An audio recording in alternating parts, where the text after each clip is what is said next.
Hi, this is your Russian Rulers podcast host, Mark Schaus. I'm interrupting today's podcast all the way from episode 108 to make a short announcement.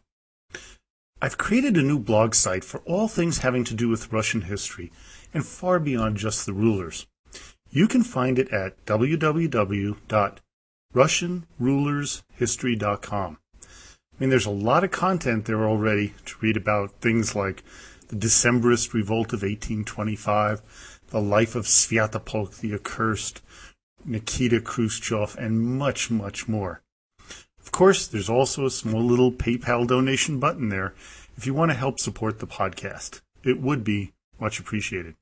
Now, on to the podcast. Welcome to the Russian Rulers Podcast, Episode 44, The Ascension of Catherine. Last week, we recounted about how the now Russian Grand Duchess Catherine was left alone in a loveless marriage, harassed by a temperamental Empress Elizabeth, and was biding her time until she could take over the reins of her adopted country. Elizabeth, convinced that Peter and Catherine were plotting against her, her paranoia fueled by Chancellor Bestuchev, had the two young people isolated. Whenever someone close seemed to become friendly with either of the two, they would be dismissed, sometimes banished to Siberia for nothing more than smiling too often. Peter, for his part, was petrified of his aunt, knowing what she had done to Ivan VI and what her father had done to his son Alexis. She had that same temperamental blood in her. Catherine was his only confidant and the only one who could calm him down in his moments of fear. The other activity that would take the Grand Duke's mind off his fear was his toy wooden soldiers, which he would play with for hours in bed, with Catherine sitting next to him, bored out of her mind. Elizabeth had loyal spies following the couple's every move. Monsieur and Madame Choglukova became the chief among them, always reporting anything that seemed out of the ordinary to the Empress, even making things up to avoid becoming unnecessary.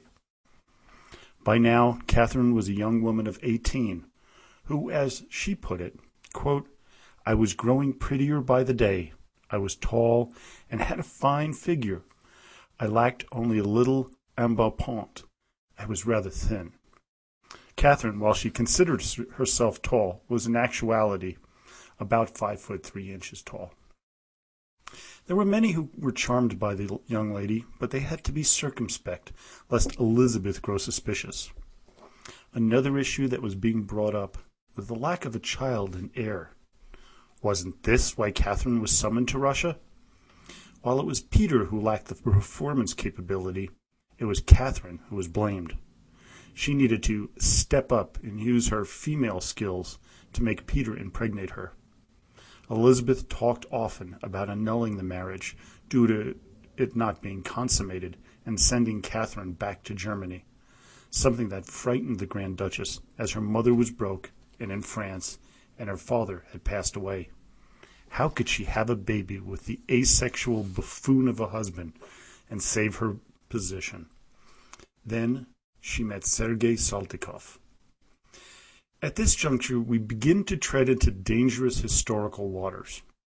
It is said that Saltykov, son of one of the oldest noble families of Russia, had impregnated Catherine, followed quickly by Peter consummating the marriage, but performing poorly. But the important thing was that the Grand Duke and Empress Elizabeth believed that Catherine's husband was the one responsible for her turning up pregnant. Unfortunately, she suffered a miscarriage in December of 1752. Now, the reason I say we tread on dangerous historical waters is that who got Catherine pregnant is up for debate, as she gives mixed signals in her memoirs, and her responses sometimes seem very politically expedient. So I caution the listener to take all of these patronage talks with a large grain of salt. There was no doubt that she had an affair, as Bestuchev, ever the sly fox, knew of Catherine's affair, and in an unexpected twist, he encouraged the liaison, as it was in the best interest of the country that a child be born. There is some evidence, although circumstantial, that Empress Elizabeth was in on the deception that was to take place. Again, Catherine became pregnant, supposedly by a now nervous Serge Saltykov. But again, Catherine miscarried.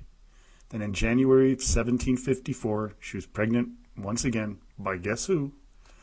Well, on September 20th, 1754, a midwife held up the boy who was to one day become Tsar, Paul Petrovich.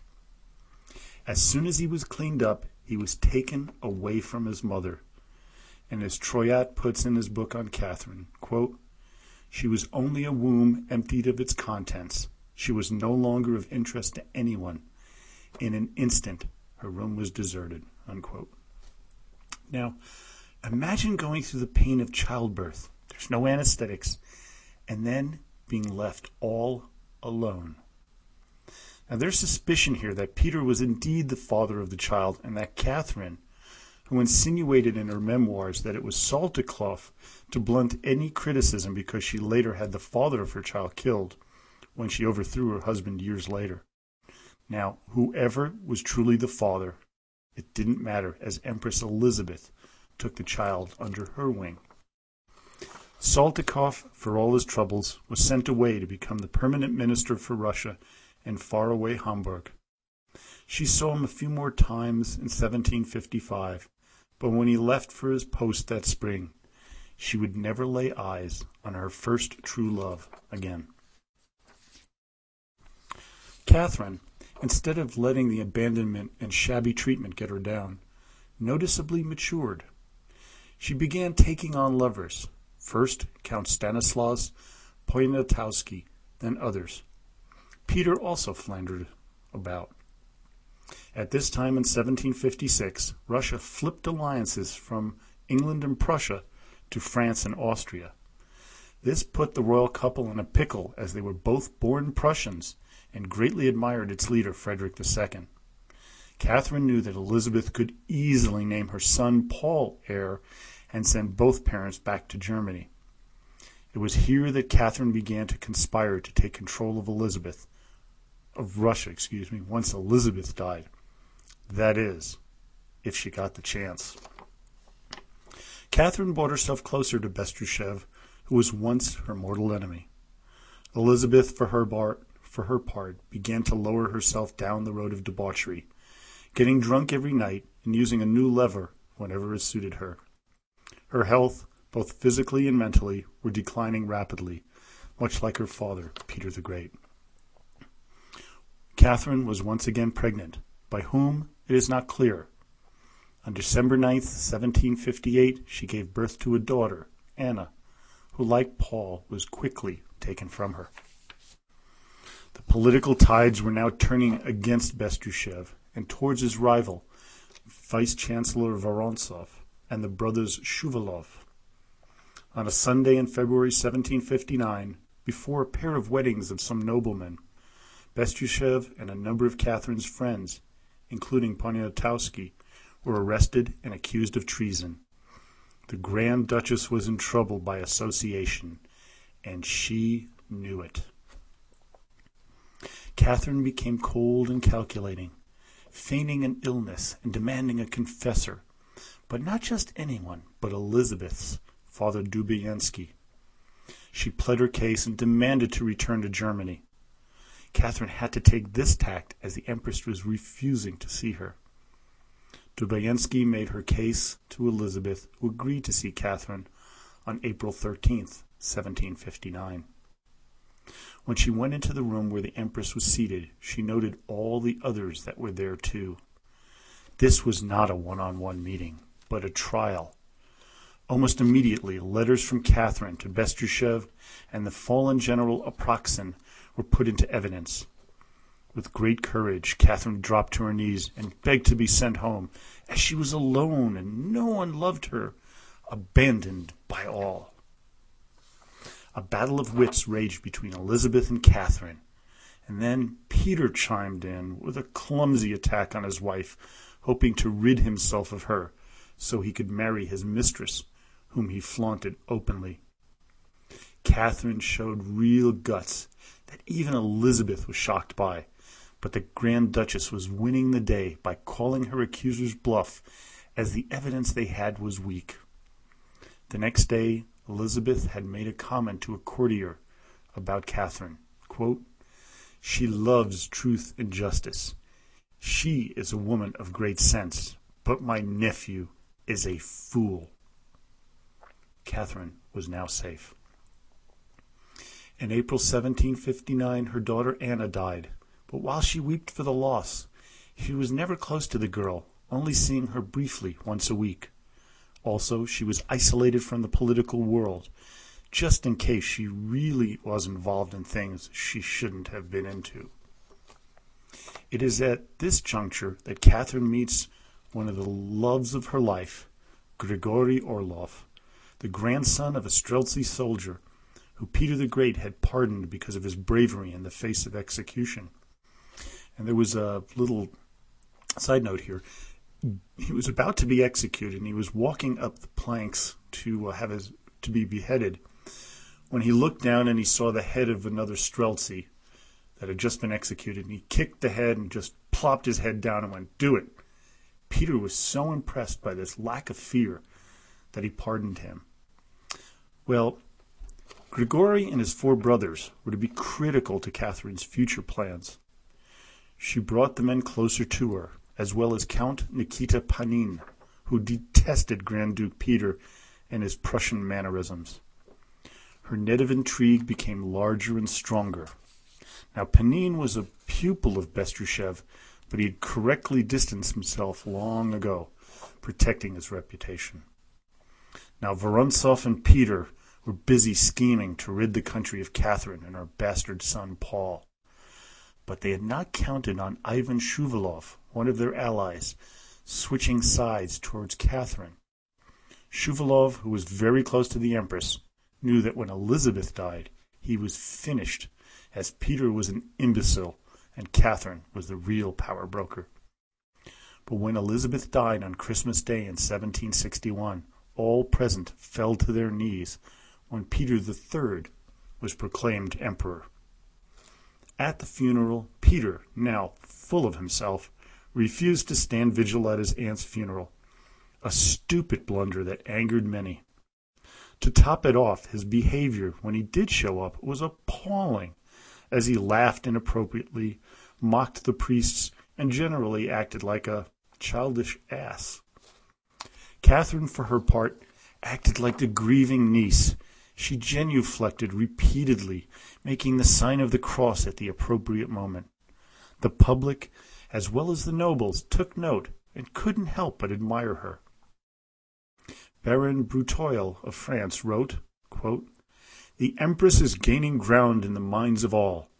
No one is more assiduous in the performance of the duties due to the late Empress, which, in accordance with the Greek religion, are numerous and full of superstitions that she surely finds laughable. But the clergy and the people believe her to be deeply affected, and are grateful to her on that account. With an exactitude remarkable to those who know her, she observes saints' days, fasts, days of abstinence, all of which the emperor treats lightly, and which are nevertheless of no small importance in this country. She is not the woman to forget or forgive the threat often uttered by the emperor when he was Grand Duke, to have her head shaved and shut her up in a convent, as Peter I did to his first wife. All that, together with her daily humiliations, must be an affirmment in a mind like hers. It wants only an opportunity to explode."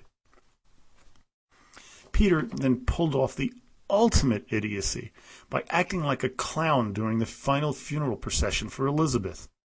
But he didn't stop there. Oh no. The next day he ordered a ceasefire in the war against Prussia, just as the Russians were about to deliver the death punch to Frederick II. He had snatched defeat from the jaws of victory. Now all of Russia was aghast. But if you think he's done, oh no, he decided to make another even more powerful enemy, the Russian Orthodox Church. Not only did he build a Lutheran chapel in his palace, He ordered that the now heretical old believers are to be tolerated, and in a big mistake, he also proclaimed that the lands and the wealth of the church was to be confiscated. Now, stupidly, while he was doing all of this nonsense, Peter sent Catherine to one end of the newly built Winter Palace, forgetting her and setting up shop with his mistress, Elizabeth Vorontsova, in the other end, of course. Catherine was now unhampered and unwatched, but she had one big problem. She was pregnant again. She was able to go through the entire pregnancy and give birth without Peter knowing. The child was taken away and secreted elsewhere. He ordered her arrested and sent to Schlüsselburg, but was dissuaded at the last minute by Prince George of Holstein. This was a big mistake. Catherine saw the writing on the wall and knew she needed to act, and act now. The plan was now being hatched with the 5 Orlov brothers, Panin, and members of the Preobrazhensky and Ishmailovsky regiments. On June 27, 1762, one of the conspirators had been arrested due to making some unflattering comments about the emperor while drunk. The plotters knew it was only a matter of time before they were found out, so they decided now was the time. Catherine II was proclaimed empress by the gathering troops, and word spread all over, but not to Peter, who was blissfully unaware. But when he found out, he panicked. Orders were sent out for officers of the Navy to come to his aid, but they refused, saying they had already pledged their allegiance to Catherine.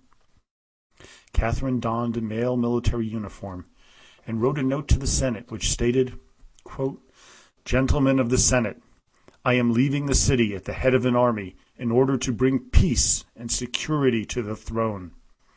With complete confidence, I entrust to your care my supreme power, the fatherland, the people, and my son." That day, she met Grigory Potemkin, someone we will talk much about in the coming weeks. A few days later, Chancellor Vorontsov presented himself to Catherine with a proposal from Peter to share power. Catherine answered with a big laugh.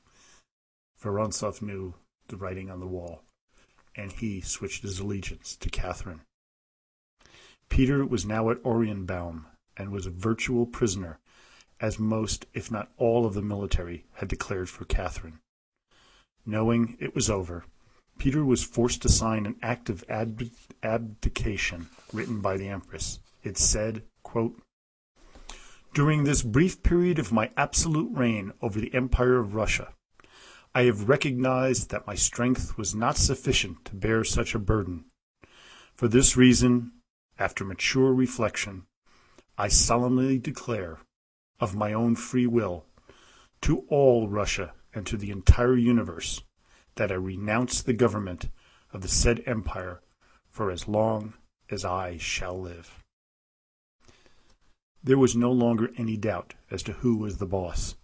Catherine's lifelong ambition to become sole ruler of Russia was finally hers.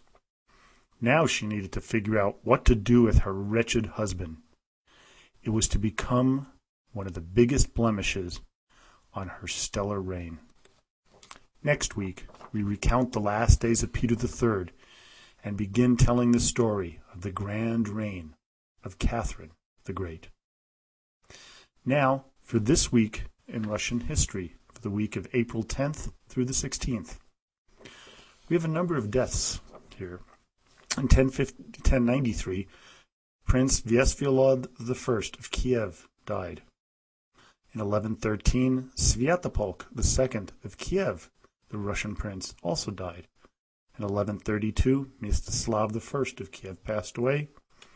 In 1605, Tsar Boris Godunov of Russia died, precipitating the time of troubles.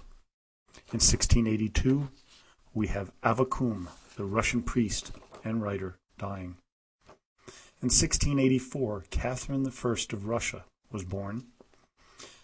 In 1917, Lenin returned to Petrograd, which is also another name for St. Petersburg, from exile into Switzerland.